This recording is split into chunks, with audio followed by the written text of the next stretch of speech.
Steve, you've got 7 internationals in the team. It's still an experienced lineup without those Wallabies.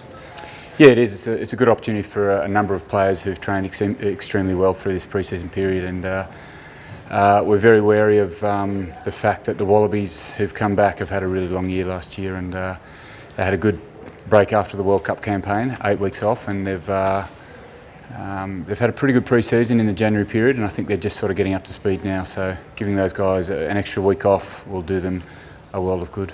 With Thomas Cabelli and Matt Tamua, is that an indication that they're likely to be your starting half and fly half this year? So Christian's getting a rest this week on the back of just picking up a little niggling injury through the pre-season period in January, and we're still playing around with that combination of our 9, 10, 12. We've got a couple of good halfbacks here, so Michael Dowsett, Joe Powell and Thomas Cabelli all trained really well in the pre-season. Likewise with our 5'8", so Nick Juiced, Matt Tamua and Christian have all trained really well in the number 10 position, but this weekend, yeah, Matty gets the opportunity at 10, and we'll see how he goes this weekend, and we'll make a decision on next weekend's game, which will probably be more like our starting team for the first game. Just on Matt, is he going to be captain this weekend? Matty Tamua haven't made that decision yet within the team, so we'll talk to the boys when we get up to Wagga tomorrow, and we'll announce all that. Okay. How important is this trial, do you think?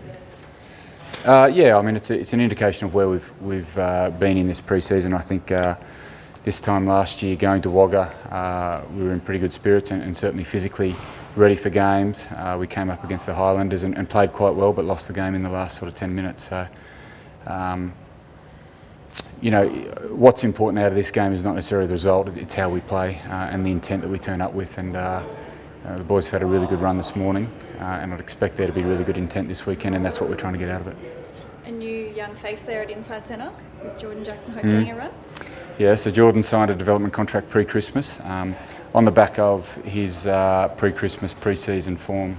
Trained really well, trained with us last year as well, and just fits in with the team quite nicely. And yeah, having Christian out, it's a good opportunity for Jordan to come in this week and get his first taste of Super Rugby. Thomas was saying that he knows how strong the rivalry is between the Waratahs and the Brumbies. Tomorrow or Saturday, do you expect there to be, when given the different lineups and the bigger squads, do you expect there to be as much heat in this game as there would in a season match? Oh yeah, players from both teams are going out there with something to prove. There's a number of guys getting an opportunity in our team, and it's the same with their team. There's a few Wallabies sitting out of their squad. So everyone who takes the paddock will be trying to put their best foot forward, and if that means a little bit of confrontation, then I'm sure they'll bring that. What about Nick Juiced? Did you think about putting him in there in pup at 12 or something like that? Because Jordan's obviously probably come through the Canberra ranks, but Nick's one you probably haven't seen as much of.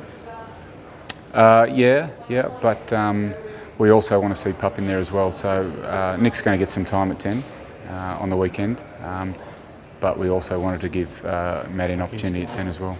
See you, mate. Pup's going to take kicking duties as well, is he, or who's going to do goal kicking? Yeah, Pup's going to start the game with the goal kicking duties, and then we'll hand it over to Nick Juiced when he comes on the field. Okay, so are you going to bring in wholesale changes, like give everyone a chance? I know it's like a big bench that you've named. Yeah. So everyone's going to get a crack. Yeah, so everyone who's fit and available to play, barring those Wallaby players, will get some time.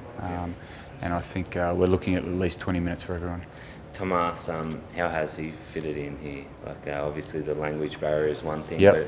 but how is that going there? He's obviously got to be the one barking orders, I guess, a little bit. On the field, yeah. No, his English is pretty good. He understands all the calls, and you know, whilst we joke about him coming from Argentina and not understanding English too well, he picks everything up, and he's got the repertoire there to control the team. Every session he's been getting better and better, so he came here and obviously it was pretty daunting for him, first time away from home, in another country speaking a different language with foreign players around him. He was a little bit overawed when he first got here, but he's improved every session he's been out there, to the point where today he was one of our standouts on the field. He said also a little bit of a challenge for him is to make sure Brumbies fans don't miss Whitey. Is that, like, he's a kind of player, he's an international player who can step up in Super Rugby, I guess?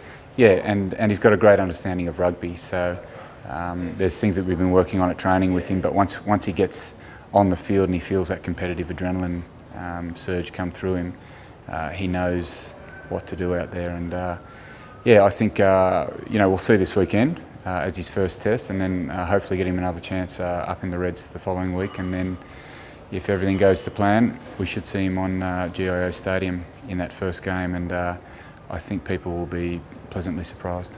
Have you had to tweak your patterns or anything like that with Thomas? Like, is he a drastically different 9 to Whitey?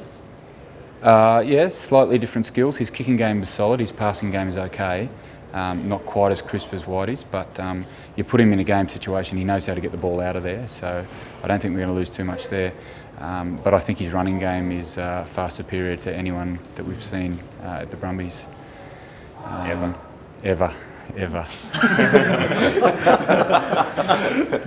I mean, that's the exciting part of his game, is that he's very clever around the rucks. He's got that little bit of Argentinian flair where he only needs a sniff of a space and he can get through it, and then he's got all the skills to back it up, so little flick passes and round the corner pass and pop passes, and the forwards are responding quite well to him at the moment. So second phase type players, what we should perhaps Multi-phase, yeah. Second phase will be something that we plan, but multi-phase, I think that's where he comes into his own. Yeah. Genuinely best ever runner? Who else? Who are you thinking Well, of? I'm just thinking, like, Greggs is obviously... Greggs was never a running halfback. No, but I'm just like making the distinction here. Yeah, but Greggs was down this week and was, I don't know how many times you've had him in. 3 times. 3 times. Yeah. Has he done a lot of work with Thomas? Yeah, he's done a little bit of work with Thomas, so he's obviously watched a little bit of training footage as well. Yeah. And he's come down with a little bit of that in mind, and spoke to Thomas over the last couple of weeks about his passing action more than anything else. And it was good to see him out there today, not only working on it, but you can see that it's certainly improved.